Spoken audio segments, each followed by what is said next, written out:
It is 30 something degrees here in Texas. Like, what is going on? Disconnecting from my service ports, and I hear hissing, right? So also these caps do not have any gaskets whatsoever, so that is going to be another leak that they have.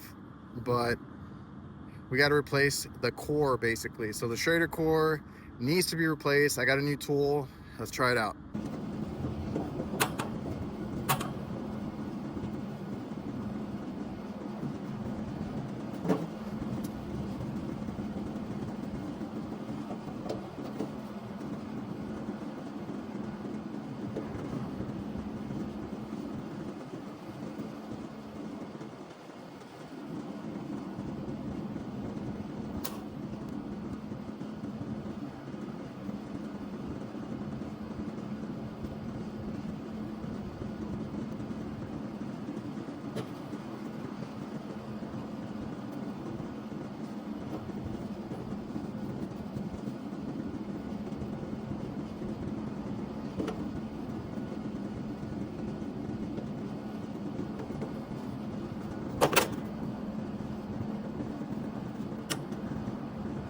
Even though we fixed our leaks here, I mean, I wouldn't want to trust this in case those leak again, just for future proof.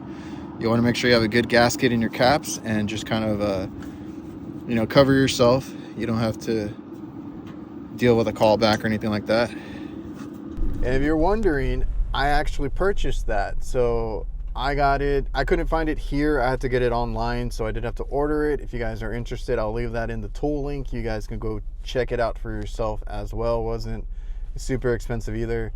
I actually got that recommendation from Kraus and a few comments that I got before to try this one out.